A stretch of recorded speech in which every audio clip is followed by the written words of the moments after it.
Welcome to this explainer. You know, when we picture the sheer tragedy of World War I, our minds almost instinctively go straight to the muddy trenches, right? But today, we're unraveling a piece of history that is just as fascinating and, honestly, deeply, deeply unsettling. We're looking at the sudden, catastrophic, and completely eerie destruction of the mighty battleship HMS Bulwark, an event that claimed 736 lives in an instant without a single enemy shot being fired. To really wrap our heads around the magnitude of this event, we have to listen to the people who were actually there. Able seaman Stephen Marshall was one of the incredibly few to survive this, and he described feeling this, what he called a colossal draft. He was drawn irresistibly upwards, just flying through the air, and he vividly remembered seeing the ship's massive mast shaking violently. Meanwhile, witnesses on a nearby battleship, the HMS Implacable, reported seeing this huge pillar of black cloud belching upwards, completely writhing with flames, and then followed by a thunderous roar that shook their own vessel from masthead to keel. I mean, it was an apocalyptic scene, and it came seemingly out of nowhere. Okay, part 1. A quiet morning shattered. We're in the Medway estuary on November 26, 1914. So, set the scene in your mind. It's an incredibly mundane Thursday morning. A military band is playing, men are just doing their normal drills on the decks, and then the unthinkable happens. At exactly 7:50 a.m., witnesses see a bright yellow flame erupt near the main mast, accompanied by this rumbling noise that sounded like a distant thunderclap. In literally a fraction of a second, a massive explosion just rips through the 15,000-ton battleship. The stern of this colossal ship was actually seen lifting completely out of the water.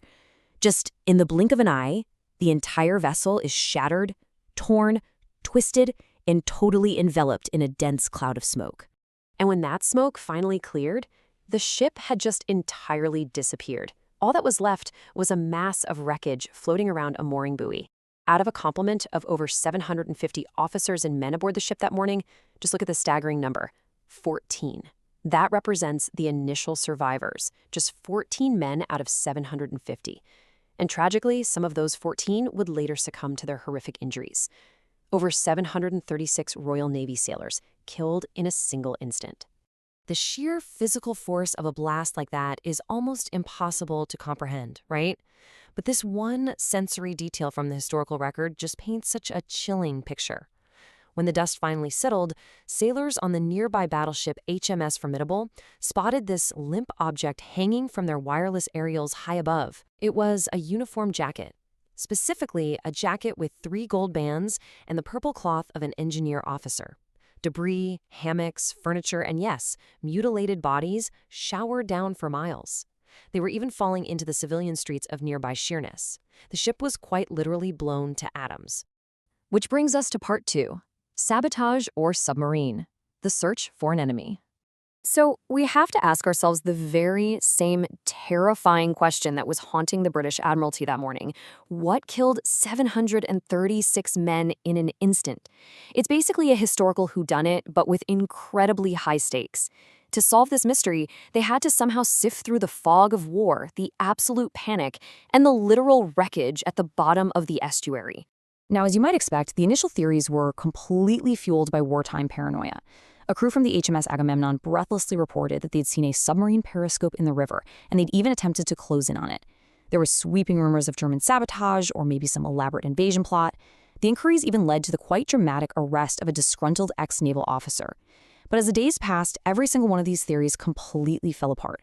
The periscope sighting? Dismissed. The arrested officer? Proven entirely innocent. And divers found absolutely no evidence of an external torpedo strike. The threat wasn't outside the ship at all. Let's move to part 3, the ticking time bomb, the invisible killer. Now, what's really interesting about this is how investigators completely shifted their gaze inward. Let's walk through this chilling timeline. It's a completely normal morning intersecting with just inescapable doom. At 7 a.m., a gunner's party is down in the ammunition passages, sorting out 6-inch charges for the guns.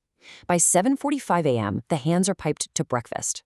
So the men stop their work, leaving a pile of about 30 bare, totally exposed full charges right there in the cross passages, watched by just a single sentry. 5 minutes later, at 7:50 a.m., the fatal detonation happened. When you actually compare the strict naval regulations with the reality aboard the Bulwark that morning, a massive sense of dread really starts to build. The rules mandated safe magazine stowage and strictly controlled temperatures, obviously, right? But the reality?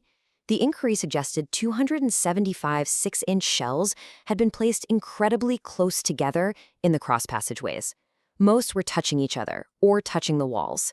Worse, there was exposed powder just left out in bags. And, because the men had just been piped to breakfast, smoking was permitted.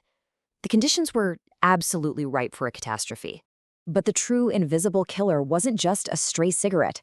It was what was inside those bags: cordite. Cordite was a highly volatile propellant used extensively in British naval artillery at the time. And what made it so dangerous, as the Navy was tragically discovering, is that it could become dangerously unstable. It could literally spontaneously ignite if exposed to excessive heat over a sustained period of time. This chemical reality was basically a ghost haunting the Royal Navy from inside its own bulkheads. Part 4. The Court of Inquiry. Tracing the Spark. So, faced with a ship literally blown to pieces, the Court of Inquiry had to painstakingly reconstruct this tragedy from the seabed up. And this brilliantly illustrates how a few mundane oversights became a towering catastrophe. Step 1. They found that the boiler bulkheads near the steam pipes could heat up to 120 degrees Fahrenheit. Step 2. Those cordite charges were hung nearby, separated only by thin 2-inch wooden battens, just absorbing that intense heat. Whether it was this extreme overheating causing spontaneous combustion, or maybe a stray spark from a breakfast cigarette igniting the exposed powder, a single flame found the cordite, and that flash initiated an unstoppable chain reaction, instantly detonating all 275 of those closely packed shells. The conclusion of the inquiry was incredibly somber and honestly deeply controversial. They declared, and I quote, that they regretfully had to express the opinion that the loss of the ship was due to carelessness on the part of the dead officers who had been in charge. They laid the blame squarely on the perished gunnery crew, men who, of course, had died instantly and had absolutely no way to defend themselves or explain what really happened down there. Which leads us to Part 5, a tragic legacy and the systemic ghost. Let's move to this slide and see how this builds, because blaming the dead officers, that was kind of an easy way out. The horrific fate of the HMS Bulwark was far from an isolated incident. Just look at this terrifying pattern. 5 months after the Bulwark, the Princess Irene explodes off Sheerness, killing around 350. By the end of 1915, the HMS Natal blows up, spontaneous cordite ignition, claiming over 420 lives. In 1917, the dreadnought HMS Vanguard detonates its gap of flow, killing an astonishing 835 men. And in 1918, the HMS Gallatin ignites in Dover Harbor. Thousands of British sailors were just decimated. And all of this without a single enemy shot being fired. And that is exactly why this story matters so much for us today. The tragic irony here is immense. These men volunteered to fight a grueling war. They were fully prepared to face down the fearsome German Navy. Yet, the greatest danger they faced wasn't actually out there on the battlefield. It was sleeping right below deck, hidden in the unstable, volatile arsenals of the very weapons that were engineered to protect them. The eerie destruction of the HMS Bulwark is a stark, haunting reminder of the hidden perils of warfare, the invisible, systemic mistakes that can cost hundreds of lives in a single breath. So as we honor these lost sailors today, I want to leave you with this thought. When we look back through the grand annals of war, how many other monumental historical tragedies are hiding right in plain sight, just obscured behind the convenient fog of accidents and friendly fire? Thank you so much for exploring this incredible piece of history with me today. Keep asking those hard questions, and I'll catch you in the next explainer.